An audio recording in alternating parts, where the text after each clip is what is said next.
오늘 제목을 아브라함의 이직이라는 제목으로 달아봤습니다. 아, 어떻게 보면은 우리가 성경을 읽을 때 항상 공감대를 좀 갖고 읽으면 좋을 것 같다라는 그런 생각을 좀 해봤거든요. 그래서 하나님이 우리에게 말씀하시는 이 말씀을 어떤 공감대가 있으면 그 말씀하시는 게 쉽게 싹 가슴에 들어오는데 좀 공감대가 없으면은 이 말씀이 나에게 무슨 상관이지 하는 그런 생각들이 많이 들 때가 있거든요.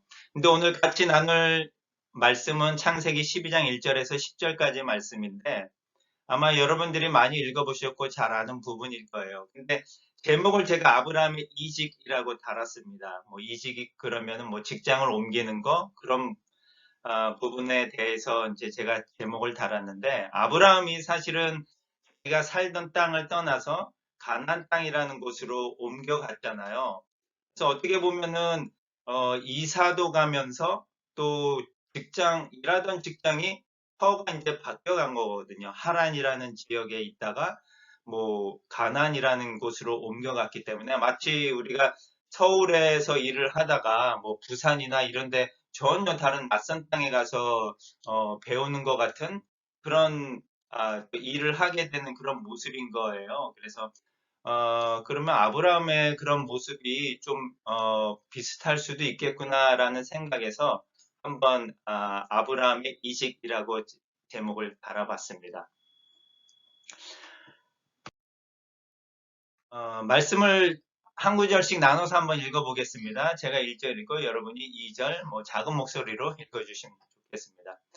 여호와께서 아브라함에게 말씀하셨다. 너는 내 고향과 친척과 집을 떠나 내가 지시할 땅으로 가거라. 너를 큰 민족의 조상이 되게 하고 너를 축복하여 내 이름을 크게 떨치게 하겠다. 너는 다른 사람에게 복을 끼치는 자가 될 것이다. 너를 축복하는 자를 내가 축복하고 너를 저주하는 자를 내가 저주할 것이니 땅의 모든 민족이 너를 통해 복을 받을 것이다. 그래서 아브라함은 여호와께서 지시하신 대로 롯과 함께 하란을 떠났는데 그때 그의 나이는 75세였다. 그래서 아브람은 여호와께서 지시하신 대로 롯과 함께 하란을 떠났는데 그때 그의 나이는 75세였다. 아브람이 그의 아내 사레와 조카 롯과 그리고 하란에서 얻은 모든 재산과 종들을 이끌고 가나안 땅으로 들어가 세겜에 모래 상수리 나무가 있는 곳에 이르니 그곳에는 가나안 사람들이 살고 있었다. 그러나 여호와께서 아브람에게 나타나 내가 이 땅을 내 후손에게 주겠다고 말씀하셨다. 그래서 아브람은 자기에게 나타나신 그러고서 아브람은 그곳을 떠나 남쪽으로 내려가서 베델과 아이 사이에 천막을 쳤는데 베델은 서쪽에 위치해 있었고 아이는 동쪽에 위치해 있었다. 거기서도 그는 단을 쌓고 여호와께 경배하였다. 점 가는 남쪽으로 옮겨갔다. 그러나 가나안 땅에 심한 흉년이 들어 아브람은 이집트에 가서 살려고 그쪽으로 내려갔다. 아멘입니다. 네, 오늘 이 본문의 말씀을 단순히 아브라함과 하나님 그 사이에 있었고 아브라함의 내용으로만 저희가 그냥 읽고 끝나는 게 아니고 저 말씀이 어떻게 나와 적용이 되고 어떤 공감대가 있을까라는 마음을 갖고 한번 여러분이 잘 생각해 주시면은 은혜로운 시간이 될 것 같습니다. 제가 제목에 서두에서 말씀드린 것처럼 아브라함의 이직이라고 제목을 달았거든요. 어떻게 보면 여러분도 지금 일하시는 곳이 첫 직장일 수도 있는 것이고 다른 곳에 있다가 옮겨온 그런 직장인 경우도 있을 겁니다. 그래서 어떻게 보면 아브라함처럼 옮겨와서 새로운 곳에서 일을 시작하게 됐고 뭐 일을 한지 얼마 안 된 경우도 있을 거고 또 오래된 경우도 있을 거고 그런 부분을 생각을 하면서 오늘의 본문 말씀을 좀 생각을 해 주시면 아브라함의 상황이 나의 상황하고 좀 많이 이렇게 공감대가 형성되지 않을까 하는 생각이 듭니다. 아브라함은 지금 오른쪽 지도 밑에 보면 갈대아 우르라는 곳에서 살다가 중앙에 보면 하란, 지금의 시리아 땅에 있는 부분으로 옮겨와서 살고 있었어요. 그곳에서 잘 살고 있었거든요. 그런데 어느 날 갑자기 하나님의 그런 말씀이 아브라함에게 들어왔게 됐고, 그 말씀으로 인해서 그 살고 있던 하란을 떠나서 지금의 이스라엘 땅인 거죠. 그쪽까지 옮겨오게 된 것입니다. 1절의 말씀을 한번 보니까 여호와께서 아브라함에게 말씀하셨다. 너는 내 고향과 친척과 집을 떠나 내가 지시할 땅으로 가거라. 하란 땅에 이렇게 잘 살고 있었던 아브라함에게 어느 날 갑자기 하나님이 이렇게 말씀을 하신 거예요. 내 고향과 친척과 집을 떠나 내가 지시할 땅으로 가거라. 만약에 여러분 지금 잘 서울에서 일하고 있는데 어느 날 갑자기 부산에 가서 일해라라는 그런 뭐 오퍼나 그런 기회가 딱 들어왔을 때, 어떻게 보면 좀 뜬금없다는 생각도 들고, 왜요? 왜 거기를 가야 되죠? 라는 그런 생각들이 많이 들 수도 있을 것 같아요. 아브라함에게 지금 이런 상황인 것 같아요. 하란에 잘 살고 있었고, 내 고향의 친척들과 친구들과 집에서 내가 평안하게 아무 일 없이 잘 살고 있는데, 왜 갑자기 가나안이라고 나도 한 번도 가보지 않은 낯선 곳에 가서 일하라고 하실까? 아니면 그곳으로 가라는 말씀을 하실까 했을 때, 이런 반응이 좀 들었을 것 같은 생각이 들어요. 왜 나를 그곳에 보내시려고 하죠? 왜 제가요? 가야 할까요? 이런 생각이 좀 들었을 것 같습니다. 그런데 이 고향, 또 친척, 집을 떠나서 가라고 하는 이런 부분들이 사실 쉬운 부분은 아닌 거거든요. 저 같은 경우는 20년 전에 결혼을 하고 한 달 만에 해외로 이제 훈련을 받으러 나가야 되는 그런 상황이어서 사실 이런 부분이 좀 아브라함의 상황이 되게 막 이해가 좀 많이 되고 그 상황이 어떤 상황이었겠다라는 생각들이 좀 들어요. 왜냐면 내가 살고 있었던 이 익숙한 곳을 떠나서 낯선 곳으로 가야 되는 상황이었고, 지금 내가 가는 이것이 뭐 짧게 가는 어떤 여행의 성격이 전혀 아니거든요. 그렇다 보니까 어떻게 보면은 뭐 막 기쁨, 설레임보다는 뭔가 좀 약간 두려움이나 아, 뭔가 좀 무거운 마음이 들었을 것 같아요. 이 아브라함에게.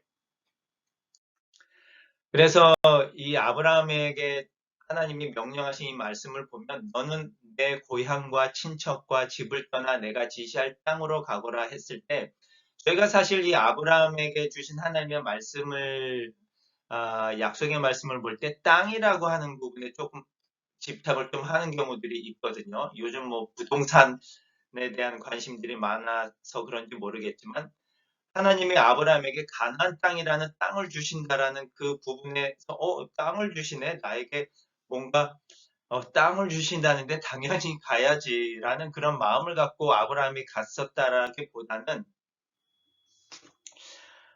아브라함이 그 하나님의 지시 또 하나님의 그 말씀에 순종함으로 갔다는데 우리가 좀 초점을 맞춰야 될 것 같아요.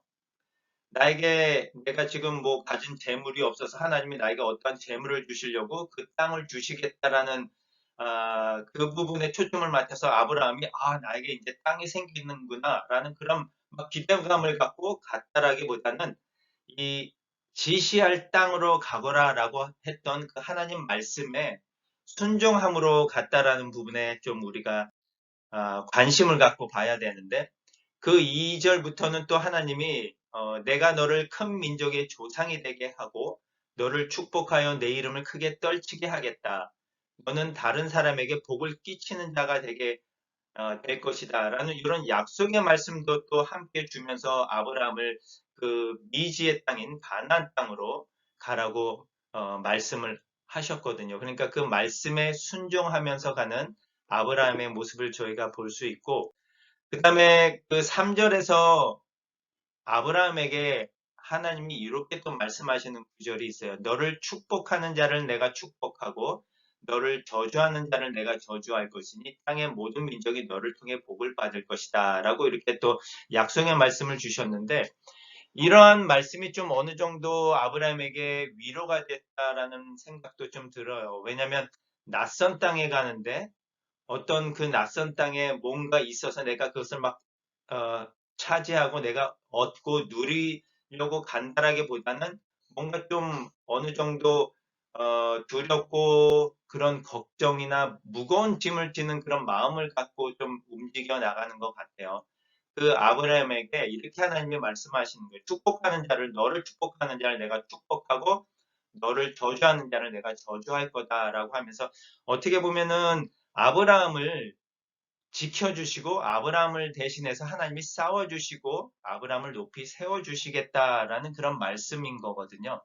내가 너를 지켜줄 테니까 걱정 말고 그 땅으로 가거라 라고 하면서 아브라함을 위로해 주시는 말씀입니다. 아브라함이 이렇게 떠나게 된 때는 결혼을 하고 나서 나이 75세입니다. 아브라함이 175세까지 살았으니까 75세 나이면은 지금 뭐 저희의 수명을 생각했을 때 한 40대 초반이 될 수 있을 것 같아요. 그런 나이에 어디론가 모든 것을 새롭게 시작하는 곳으로 옮겨간다는 게 사실 쉬운 부분은 아닌 거거든요. 그래서 아내 살해하고 조카 롯과 자기가 가지고 있었던 그 하란에서의 모든 재산과 종들을 이끌고 가나안으로 들어가는 그런 모습을 보여줍니다. 그런데 이제 그 가나안으로 들어가는 그 모습 속에서 가나안에 도착했던 아브라함의 모습을 통해서 오늘 제가 여러분하고 함께 나누고 싶은 부분이 담겨 있습니다. 아브라함이 가나안 땅에 들어가서 처음 도착한 곳이 어디냐면 세겜이라는 곳입니다. 아마 많이 여러분이 그 지명에 대해서는 들어봤을 거예요. 세겜 땅. 그 세겜에 모레라는 곳에 갔는데 그곳에 상수리 나무가 있는 곳에 이르니 아브라함이 의도적으로 이곳을 향하여 찾아간 거거든요. 상수리 나무가 있는 곳에. 뭐 가나안 땅이 뭐 작은 곳도 아니니까 굳이 뭐 세겜이라는 곳에 또 모레라는 곳을 또 특정화시키고 그곳에 상수리 나무가 있는 곳에 찾아갔다라는 데는 어떤 의미가 분명히 담겨 있는 거거든요. 그 의미는 바로 뭐냐면 상수리 나무는 우리가 아는 뭐 도토리 나무예요, 사실. 이렇게 거대하게 크는 그런 나무입니다. 그 상수리 나무를 찾아간 이유는 바로 그 나무 밑에서 예배하는 장소가 되었고 그곳에서 어떤 예배 행위나 종교적 행위가 이루어지는 장소였기 때문에 아브라함이 의도적으로 그곳을 찾아간 것입니다. 낯선 곳에 가는데 또 한 번도 가보지 않은 곳에 가는데 제일 먼저 아브라함이 가고자 했던 곳, 제일 먼저 아브라함이 하고 싶었던 것은 하나님을 만나고 하나님과 함께 할 수 있는 그런 곳을 찾아간 거예요. 우리가 마치 해외 여행이나 이민을 갔거나 했을 때 사람들이 많이 모이는 곳이 어디냐면 교회거든요. 교회를 중심으로 나의 그 믿음을 다시 든든히 붙잡고 나아가고 싶은 그런 마음들이 있는 거죠. 어딘가에 기대고 싶고 의지하고 싶은. 그래서 이 아브라함이 가나안 땅이라는 곳에 갔을 때 처음 찾아가는 곳이 그런 상주리 나무 밑에서 하나님을 예배하고 그 안에서 하나님이 나에게 하셨던 말씀을 더 붙잡고 나아가고 싶은 그런 마음들이 있었던 것 같아요.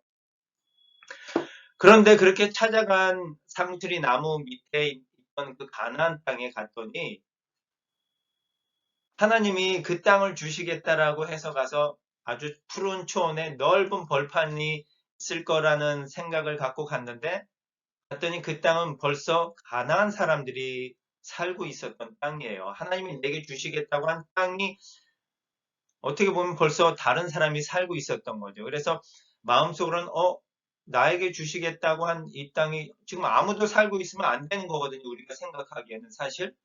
벌써 누군가가 소유하고 있는 땅인데 이 땅을 내가 어떻게 가질 수 있지라는 그런 마음이 좀 들 수 있을 것 같아요. 그래서 어떻게 된 거지? 이 땅은 벌써 누군가 살고 있고 하나님 이 땅이 나에게 주시겠다는 땅이 맞나요? 하는 그런 좀 뭔가 헷갈리는 상황, 그런 상황인 것 같은데 7절의 말씀을 보니까 또 하나님은 이렇게 말씀하세요. 내가 이 땅을 내 후손에게 주겠다라고 하시는 거예요. 하란 땅에 있을 때는 하나님이 나에게 가나안 땅을 주시겠다라는 그런 기대감을 막 갖고 왔는데 와서 보니까 그 땅에는 다른 사람들이 벌써 살고 농사를 짓고 살고 있고 또 하나님이 이제는 나한테 주시겠다라는 게 아니고 내 후손에게 준다고 하니까 뭔가 하나님 약속의 말씀이 뭔가 조금 이상한데요 라는 생각이 들 수도 있을 것 같아요. 그래서 어떻게 보면 실망 아닌 실망을 좀 하지 않았을까라는 그런 생각도 좀 듭니다. 그리고 나서 아브라함은 점점 남쪽으로 옮겨갈 수밖에 없는 거죠. 왜냐하면 그 세겜 땅에 왔는데 사람들이 살고 있으니까 또 내가 살 수 있을 곳을 찾아서 내려가는데 결국에는 이집트라는 땅까지 가게 됐어요. 흉년이 들어서 먹을 것이 또 없었거든요. 그래서 어떤 고민이 드냐면, 하나님이 나에게 분명히 약속하셔서 내가 왔는데, 왜 그 약속에 우리가 그리는 그 아주, 뭐라 그럴까, 희망이나 그런 뭔가 나를 기다리고 있을 것 같은 그런 소망의 땅들이 있을 텐데 그것은 없고 오히려 흉년이 들어서 내가 살 곳이 없고 어떻게 보면은 고난이 우리에게 닥쳐오는 모습을 보는 거거든요. 그래서 분명히 약속하셨는데 왜 그 약속이 아니고 이런 고난이 나에게 닥쳐오죠? 라고 했을 때 우리가 하나님 앞에 가끔은 물어보고 왜? 라고 또 하나님 앞에 물어보는 그런 상황들을 우리가 많이 맞이하는 것 같아요. 그런데 이런 상황에서 우리가 아브라함의 모습을 좀 봐야 되는데 7절에 보니까 그래서라고 시작을 합니다. 이러이러한 안 좋은 상황과 고난 속에서도 아브라함은 오히려 자기에게 나타나신 여호와를 위하여 그곳에 단을 쌓았다라고 그래요. 8절에도 보면 거기서도 그는 단을 쌓고 여호와께 경배하였다. 세겜 땅에 왔는데 가난한 사람들이 있어서 내가 머물 곳이 없으니까 그렇지만 그럼에도 불구하고 아브라함은 거기에 단을 쌓았다. 그리고 더 남쪽으로 내려갔는데 거기에서도 다시 단을 쌓고 하나님을 경배하였다라고 합니다. 어떻게 보면 그런 어려운 상황 가운데 처해 있을 때 아브라함은 그 상황을 오히려 하나님 앞에 예배하면서 지켜간 것 같아요. 그 가나안 땅에 처음 상수리 나무를 찾아가면서 하나님을 찾아가는 그 믿음이 있었던 아브라함이 어떤 상황에서도 하나님을 예배하며 믿음을 지켜가며 살았던 그런 모습을 봅니다. 그래서 이러한 아브라함이 그런 믿음을 갖게 된 원동력이 뭔가 봤더니 아브라함에게 꾸준히 하나님은 말씀을 하셨어요. 아브라함에게 말씀하셨다. 그리고 7절에도 보니까 여호와께서 아브라함에게 나타나 내가 이 땅을 내 후손에게 주겠다 하면서 아브라함에게 계속해서 말씀을 하시는 모습을 봅니다. 그 당시에는 지금 우리가 갖고 있는 이런 성경처럼 성문화된 말씀이 없으니까 하나님이 직접 아브라함에게 말씀하실 수밖에 없었죠. 하지만 지금은 우리가 하나님이 말씀하신 이 말씀을 성경책이라는 형태로 우리가 갖고 있잖아요. 아브라함이 그런 미지의 땅으로 어떤 말씀을 따라서 계속 움직여가는 상황 가운데 하나님을 예배할 수 있었던 그 이유 중에 하나는 바로 이 말씀이었던 것처럼 우리가 어느 곳에 어떤 직장이나 어느 곳에 있을 때 그 믿음을 갖고 우리가 든든하게 설 수 있는 그 가장 큰 원동력은 아브라함처럼 하나님의 말씀일 수밖에 없는 거거든요. 이 하나님의 말씀에 우리가 딱 붙잡고 든든히 서 있을 때 우리가 흔들리지 않고 어느 상황이어도 고난의 상황이어도 하나님을 예배할 수 있는 겁니다. 지지난주죠. 제가 교회에서 중국 유학생하고 이렇게 매주 만나서 말씀 성경 공부를 하고 있는데 그 날의 주제가 성령님에 대해서 배우는 시간이었어요. 그런데 성령의 9가지 열매를 이렇게 얘기하다가 지금 30대 40살의 이제 대학생 남자인데 너 이 9가지 열매 중에 어떤 게 제일 힘드니? 그랬더니 절제가 힘들다 그러는 거예요. 그래서 절제? 그럼 어떤 부분에 대한 절제? 이랬더니 매주 주말마다 친구들끼리 모여서 밤에 술을 마신다는 거예요. 그래서 야, 너 어떻게 그렇게 할 수 있어? 그랬더니 그래서 그 부분을 제가 좀 절제하고 그러고 싶은데 잘 안 돼요. 그렇게 얘기를 하더라고요. 고백을 하고 솔직하게 나눠주더라고요. 근데 그리고 나서 그 다음 질문이 뭐였냐면은 에베소서 5장 18절을 읽어보세요라는 말씀인 거예요. 여러분 아마 아시는 분은 있으실 거예요. 이 말씀이 무슨 구절인지. 그래서 제가 야, 너에게 주시는 하나님의 말씀인 것 같아. 한번 찾아서 읽어봐. 그랬더니 제가 찾아서 읽고는 깜짝 놀란 거예요.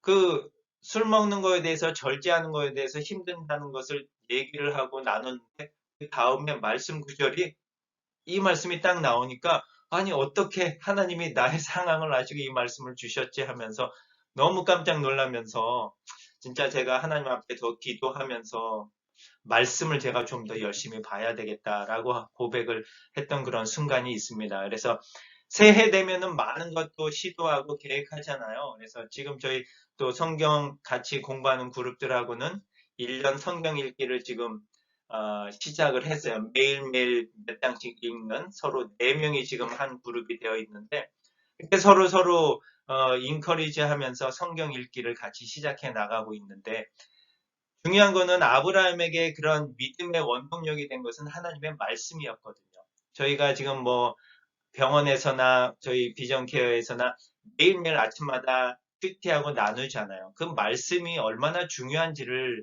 우리가 새삼 깨닫고 살아가는 주가 되었으면 좋겠습니다. 그래서 아브라함에게 원동력이 된 말씀처럼 여러분의 삶에 그 믿음의 원동력이 되는 말씀을 여러분도 갖고 살아가면 감사하겠습니다. 기도하겠습니다.